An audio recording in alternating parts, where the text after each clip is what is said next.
ইভালি রাসেল শামীমার 2 বছরের কারাদণ্ড। দায়িত্ব পালনে ব্যর্থ হলে পদত্যাগ করুন, উপদেষ্টাদের আজম খান। জানাবো নেতারা পলাতক, কিভাবে হরতাল অবরোধ পালন করবে আওয়ামী লীগ। এবং সর্বশেষ জানাবো ফেসবুক লাইভে ওসিকে হুমকি, তুকে ল্যাংটা করে পেটাবো। শুনছিলেন সংবাদ শিরোনাম, এবারে বিস্তারিত। ইভালি রাসেল শামীমার 2 বছরের কারাদণ্ড। প্রতারণার মামলায় ই-কমার্স প্রতিষ্ঠান ইভালির ব্যবস্থাপনা পরিচালক মোহাম্মদ রাসেল ও তার স্ত্রী শামীমা নাসরিনকে 2 বছরের কারাদণ্ড দেওয়া হয়েছে।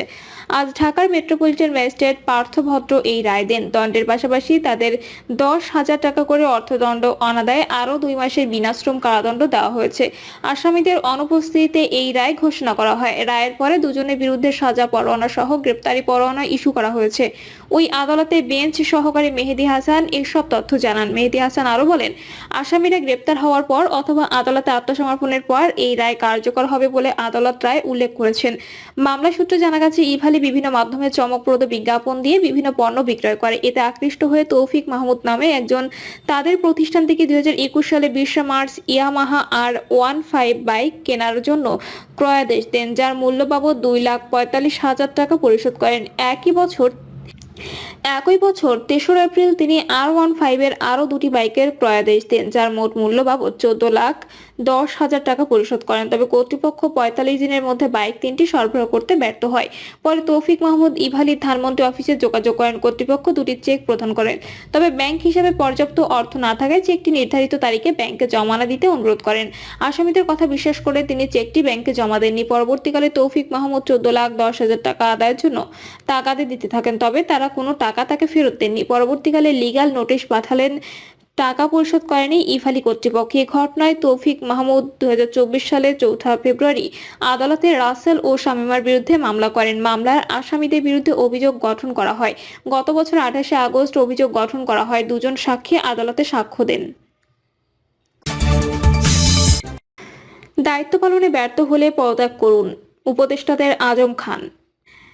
দায়িত্ব পালন করতে ব্যর্থ হলে অন্তর্বর্তীকালীন সরকারের উপদেষ্টাদের পদত্যাগের আহ্বান জানিয়েছেন বিএনপির vice chairman advocate Ahmed Azam Khan. তিনি বলেন, ফ্যাসিস্ট আওয়ামী সরকারের বিরুদ্ধে বিগত 16 বছর আন্দোলন সংগ্রাম করে ছাত্র জনতার রক্তের বিনিময়ে অর্জিত হয়েছে নতুন বাংলাদেশ। অন্তর্বর্তী সরকারের প্রধান উপদেষ্টা হিসেবে দায়িত্ব গ্রহণ করেছেন নোবেল বিজয়ী অধ্যাপক ডক্টর মোহাম্মদ ইউনূস। তিনি দায়িত্ব গ্রহণের পর বলেছেন, বাংলাদেশকে ফ্যাসিবাদ মুক্ত করবেন। যার উপদেষ্টা পরিষদে রয়েছে তারা অর্পিত দায়িত্ব পালন করতে ব্যর্থ হলে পথ খোলা আছে, পদত্যাগ করুন। নেতারা পলাতক, কিভাবে হরতাল অবরোধ পালন করবে আওয়ামী লীগ। বাংলাদেশ গণ আন্দোলনের মুখে ক্ষমতা হারানোর প্রায় 6 মাসের মাথায় অন্তর্বর্তী সরকারের বিরুদ্ধে বড় ধরনের রাজনৈতিক কর্মসূচি ঘোষণা করেছে আওয়ামী লীগ। ডক্টর মোহাম্মদ ইউনূসের নেতৃত্বাধীন সরকারের পদত্যাগের দাবিতে আগামী 16 ও 18 ফেব্রুয়ারি হরতাল অবরোধের ডাক দিয়েছে দলটি। নিজেদের দাবির পক্ষে জনসমর্থন আদায়ে আগামী 1 ফেব্রুয়ারি থেকে পরবর্তী 2 সপ্তাহ সারা দেশে লিফলেট বিতরণ ও বিক্ষোভ সমাবেশ পালনেরও ঘোষণা দেওয়া হয়েছে। জনগণের জানমালের নিরাপত্তা দিতে ব্যর্থ হওয়া এই অবৈধ সরকারের ক্ষমতায় থাকার কোনো অধিকার নেই বলছিলেন আওয়ামী লীগের যুগ্ম সাধারণ সম্পাদক বাহাউদ্দিন নাজিম। এমন একটি সময় আওয়ামী লীগ ওই কর্মসূচি ঘোষণা করেছে যখন দলের শীর্ষ থেকে তৃণমূল পর্যায়ের অধিকাংশ নেতারা হয় কারাগারে, না হয় পলাতক রয়েছেন। এমনকি দলটির সভাপতি ও ক্ষমতাচ্যুত সাবেক প্রধানমন্ত্রী শেখ হাসিনাও গত 6 মাস ধরে ভারতে অবস্থান করছেন। অন্যদিকে গত 5 আগস্টের পর মামলা হামলার ভয়ে ঘরছাড়া কর্মীরাই সবাই এলাকায় ফিরতে পারেননি। অল্প যে কয়েকজন ফিরেছেন তারাও প্রকাশ্যে আসতে চাচ্ছেন না। এ অবস্থায় দলটি কিভাবে হরতাল অবরোধের মতো রাজপথের কর্মসূচি পালন করবে এবং সেক্ষেত্রে তারা কতটুকু সফল হবে সেটি নিয়ে প্রশ্ন দেখা দিয়েছে। এদিকে আওয়ামী লীগ হরতাল অবরোধ পালনের চেষ্টা করলে সেটি প্রতিহত করা হবে বলে জানিয়েছেন বৈষম্য বিরোধী ছাত্র আন্দোলনের নেতারা।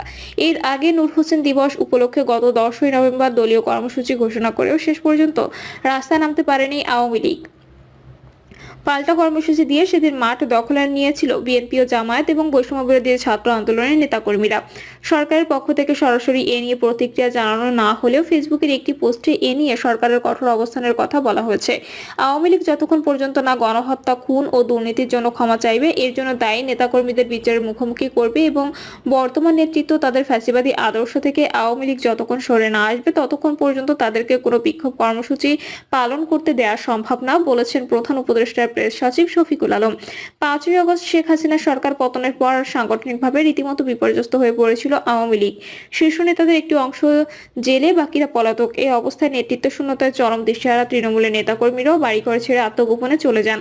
কিন্তু গত কয়েক মাসে সেই বিপর্যয় কাটিয়ে আবারও ঘুরে দাঁড়ানোর চেষ্টা করেছে দলটি। দেশে বিদেশে আত্মগোপনে থাকা নেতাকর্মীদের মধ্যে ইতোমধ্যে যোগাযোগ একটি নেটওয়ার্ক তৈরি হয়েছে। তৃণমূলের কেউ কেউ এলাকারও ফিরতে শুরু করেছে। অন্যদিকে দ্রব্যমূল্য, আইন শৃঙ্খলা সহ বিভিন্ন ইস্যুতে অন্তর্বর্তী সরকারের প্রতি সাধারণ মানুষের এক ধরনের হতাশা ও অসন্তোষ দেখা যাচ্ছে বলে মনে করছে দলটি। ফলে ঘুরে দাঁড়ানোর জন্য এই সুযোগকে কাজে লাগাতে চাচ্ছে আওয়ামী লীগ। দ্রব্যমূল্য বৃদ্ধি, আইন শৃঙ্খলা সহ নানা কারণে দেশের মানুষ আজ অতিষ্ঠ। এই অবৈধ সরকারের হাত থেকে মানুষ মুক্তি চায়, বাঁচতে চায়। তাই মানুষকে রক্ষা করার জন্য মানুষের পাশে দাঁড়ানোয় আমরা এই কর্মসূচি দিতে বাধ্য হয়েছি, বলছিলেন আওয়ামী লীগের যুগ্ম সাধারণ সম্পাদক বাহাউদ্দিন নাছিম। আমাদের এই লড়াই ক্ষমতা দখলের জন্য নয়, বরং জনতার শাসন প্রতিষ্ঠা করার জন্য। কিন্তু কেন্দ্র থেকে তৃণমূল পর্যন্ত আওয়ামী লীগের বেশিরভাগ নেতা যেখানে কারাবন্দী, পলাতক রয়েছেন, সেখানে কর্মসূচি সফল হবে কিভাবে?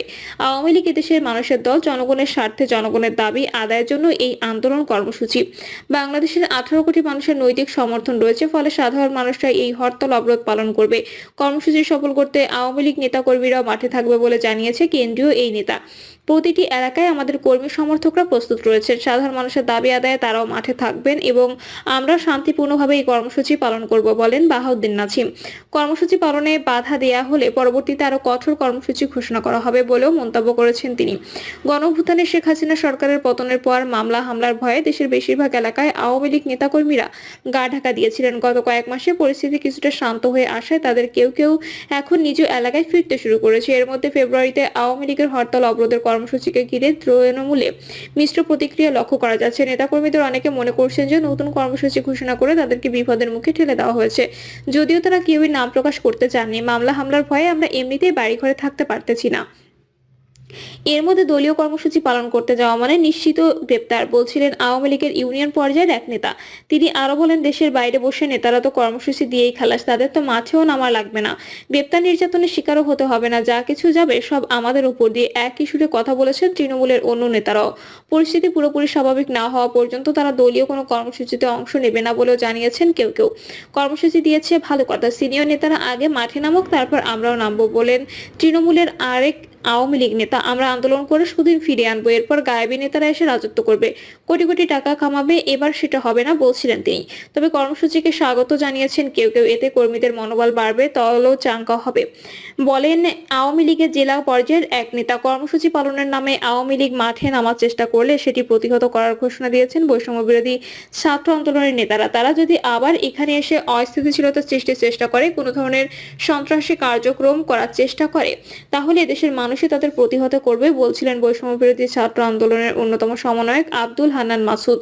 জুলাই অভ্যুত্থানে নেতৃত্ব দেওয়া শিক্ষার্থীদের এই প্ল্যাটফর্মটি গত বছরের মাস ধরেই বলে আসছে, দেশ হাসিনা সহ হত্যা মামলায় অভিযুক্ত আওয়ামী লীগ নেতাদের বিচার না হওয়া পর্যন্ত দলটিকে তারা রাজনীতি করতে দেবেন না। সেই অবস্থানে এখনো অনড় রয়েছেন বলে জানিয়েছেন সমন্বয়করা। এদেশের জনগণ আওয়ামী লীগকে নিষিদ্ধ করেছে সেই 5ই আগস্টে। সুতরাং তারা রাস্তায় নামলে ঈদের মানুষই পিটিয়ে তাদের রাস্তা ছাড়া করবে। এজন্য আলাদা কর্মসূচি ঘোষণার প্রয়োজনীয়তা আছে বলে আমরা মনে করি না, বলেন আব্দুল হান্নান মাসুদ। যদিও এর আগে নূর হোসেন দিবসে আওয়ামী লীগ কর্মসূচি ঘোষণা করার পর পাল্টা কর্মসূচি দিতে দেখা গিয়েছিল বৈষম্য বিরোধী ছাত্র আন্দোলনকে। সরকারের পক্ষ থেকে জানানো হয়েছে, দল হিসেবে নিজেদের কৃতকর্মের জন্য ক্ষমা না চাওয়া এবং শেখ হাসিনা সহ হত্যা মামলায় অভিযুক্ত নেতাদের বিচার না হওয়া পর্যন্ত আওয়ামী লীগকে রাজপথে রাজনীতিতে সক্রিয় হতে দেওয়া হবে না। বিশ্বের কোনো দেশই খুনি ও দুর্নীতিবাজদের পুনরায় ক্ষমতায় ফিরে আসার সুযোগ দেয় না। অন্তর্বর্তী সরকারও দেশের জনগণের ইচ্ছার প্রতিনিধিত্ব করে এবং হত্যাকারীদের নেতৃত্বে যে কোনো প্রতিবাদকে জনগণ প্রত্যাখ্যান করবে। আওয়ামী লীগের কর্মসূচি ঘোষণার প্রতিক্রিয়ায় নিজের ভেরিফাইড ফেসবুকে অ্যাকাউন্টে একটি পোস্টে লিখেছেন প্রধান উপদেষ্টা প্রেস সচিব শফিকুল আলম। আওয়ামী লীগ ও তাদের ব্যানারে অন্য কেউ অবৈধ প্রতিবাদ করতে চাইলে আইন অনুযায়ী কঠোর ব্যবস্থা নেওয়া হবে, ওই পোস্টে লিখেছেন শফিকুল আলম। তিনি দাবি করেছেন, শপথ গ্রহণের পর অন্তর্বর্তী সরকার ন্যায়সঙ্গত কোনো প্রতিবাদ বা বিক্ষোভ বিধিনিষেধ আরোপ করেনি। উল্লেখ্য, জুলাই আগস্টে সহিংসিত প্রাণহানির ঘটনায় আওয়ামী লীগের শীর্ষ নেতাদের বিরুদ্ধে কয়েকশো হত্যা মামলা হয়েছে। ওইসব মামলায় দলের কয়েকজন ডজন নেতাকে ইতিমধ্যে গ্রেপ্তার করে কারাগারেও পাঠিয়েছেন আন্তর্জাতিক অপরাধ ট্রাইব্যুনাল। এছাড়া আওয়ামী লীগ সভাপতি শেখ হাসিনা সহ বিদেশে অবস্থানরত ও পলাতক অর্ধ শতাধিক নেতার বিরুদ্ধে গ্রেপ্তারি পরোয়ানা জারি করা হয়েছে। প্রিয় দর্শক, এই ছিল এখনকার সর্বশেষ সংবাদ। আপডেট সব সংবাদ পেতে চ্যানেলটি সাবস্ক্রাইব করে বেল আইকনটি ক্লিক করে রাখুন।